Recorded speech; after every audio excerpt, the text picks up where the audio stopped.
Hoje, o tema do Diário Empresarial é execução fiscal. E para falar sobre esse tema, a gente recebe o advogado Gil Santos, que vai trazer detalhes. E a minha primeira pergunta é justamente o que é execução fiscal, Gil Santos? Boa tarde. Boa tarde, José Neto. Boa tarde para você que nos acompanha aqui pela TV Diário do Sertão.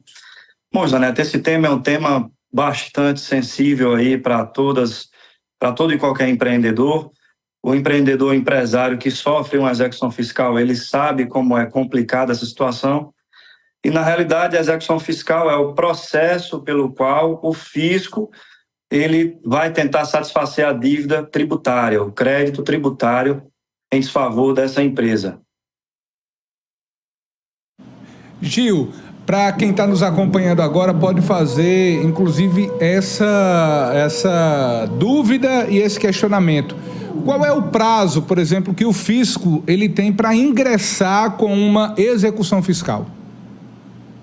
Bom, José Neto, essa pergunta é muito importante, muito boa pergunta. Na realidade, é uma das primeiras análises que nós fazemos no escritório quando nos deparamos com a execução fiscal, é a análise da chamada prescrição. Ou seja, o fisco ele tem um prazo de 5 anos, a partir do vencimento do crédito tributário, do vencimento da dívida, que começam a contar do segundo dia a partir depois da data do vencimento. Ou seja, se venceu, por exemplo, hoje, 19, o fisco ele tem, a partir de amanhã, ele tem um prazo de 5 anos para promover e ingressar com essa execução fiscal. Então, nessa primeira análise que a gente faz, na realidade é a prescrição da pretensão executiva do título da dívida tributária, mas nós fazemos também a análise da chamada prescrição intercorrente, que é aquela prescrição que ocorre após o ajuizamento. Quando se não tem a ocorrência da prescrição antes do ajuizamento, a gente faz a aferição e análise da chamada prescrição intercorrente, que está lá prevista no artigo 40 da Lei 6.830, que é a Lei da Execução Fiscal, que prevê que existe um prazo, né, a partir do momento em dar intimação à Fazenda Pública de que não se encontrou ou executado, ou se não se encontrou bens, esse processo, essa execução fiscal, ela vai ficar suspensa ali por um prazo de 1 ano. Depois desse ano, começa-se a contar novamente o prazo da prescrição, da chamada prescrição intercorrente, também de 5 anos. Gil Santos, quais são os impactos para a empresa que está em uma situação como essa de uma execução fiscal por parte do fisco? Bom, José Neto, os impactos são bastante significativos, né? Porque uma vez que existe a propositura dessa execução fiscal, o primeiro impacto que vai ocorrer com essa empresa é que ela pode sofrer uma penhora online, ou seja, bloqueio de dinheiro em conta. Em seguida, pode ser feito o arresto de algum patrimônio que eventualmente foi encontrado ali em nome dessa empresa, podendo até, inclusive, em algumas circunstâncias, ser procedida a chamada desconsideração da personalidade jurídica, onde a execução ela vai atingir também o patrimônio do proprietário dessa empresa. Isso é muito, digamos assim, muito ruim quando chega nessa situação. O fisco, existe uma discussão de que não teria a necessidade de se demonstrar, por exemplo, a confusão patrimonial. É o que ocorre, por exemplo, na previsão constante lá do artigo 50 do Código Civil e do artigo 135 do CTN, onde há a necessidade de se demonstrar que houve ali a chamada confusão patrimonial, ou seja, a mistura das contas da empresa e do empresário. Aquele empresário que, por exemplo, paga dívida sua, pessoa física, diretamente da conta da empresa e vice-versa. Então, isso é a incorrência da chamada confusão patrimonial. Ou quando há, por exemplo, a incidência da fraude contra a execução.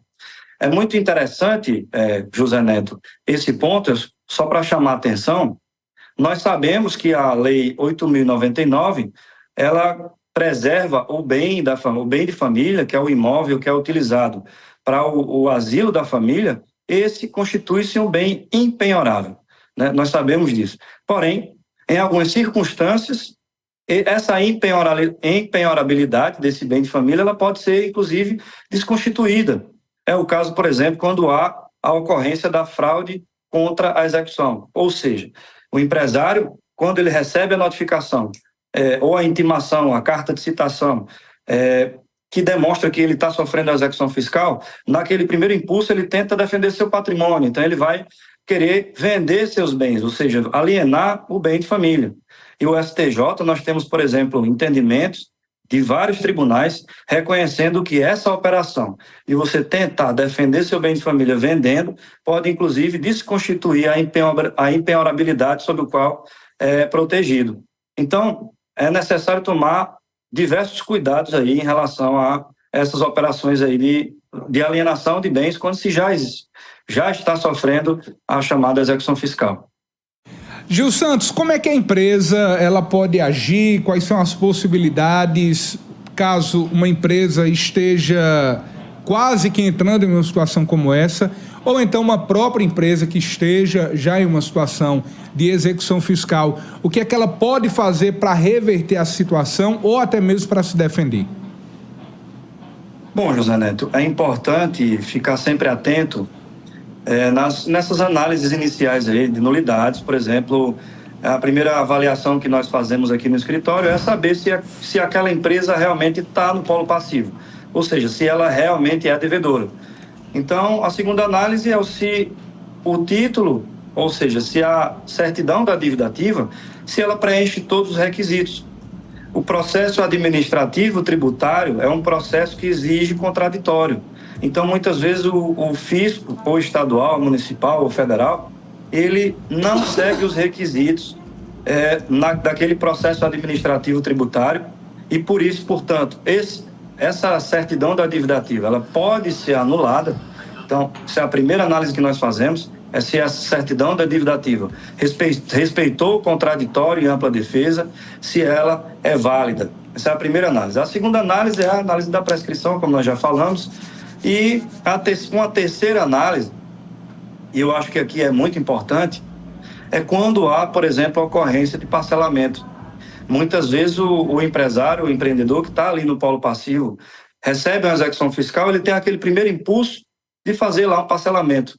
E isso é muito perigoso. Por quê? Porque o parcelamento, ele caracteriza-se como uma confissão de dívida. Portanto, não seria necessário a análise da constituição da dívida. Ou seja, se essa dívida poderia ser anulada, a partir do parcelamento, você não consegue mais fazer porque o reconhecimento de dívida convalidou todos os atos administrativos para a constituição da dívida. O segundo ponto é que, a partir do momento em que se realiza um parcelamento, esse parcelamento ele vai causar a chamada interrupção do prazo prescricional. Isso importa dizer que, a partir daquele momento, o fisco teria mais 5 anos para promover essa execução. Então, muitas vezes, o parcelamento não é a melhor opção.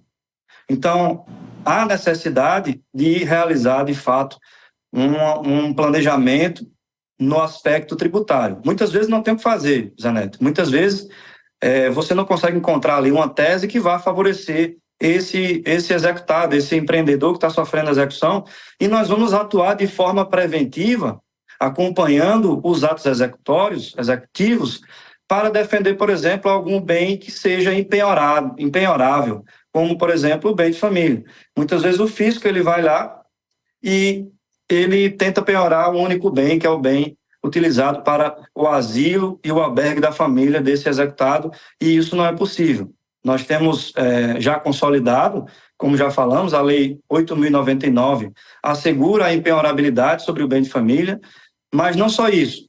O artigo, por exemplo, 833 do Código Civil também elenca um rol de ativos e bens que são considerados impenhoráveis. Então, muitas vezes, o trabalho que a gente se volta a fazer e se objetiva a fazer é um acompanhamento para, na hipótese de ocorrência de uma eventual penhorabilidade de um ativo ou de um bem que seja impenhorável, a gente fazer exatamente a defesa. Então, a primeira forma de se defender de uma execução fiscal é procurar, de fato, um especialista que vai poder te auxiliar, ou encontrando uma tese que vá realmente extinguir a execução fiscal, ou no caso do acompanhamento. Isso é muito importante que o empresário ele contrate um advogado, mesmo que não tenha tese nenhuma, para acompanhar essa execução e acompanhar os atos executivos ali para que não ocorra nenhuma irregularidade ou a penhora de algum ativo que seja impenhorável.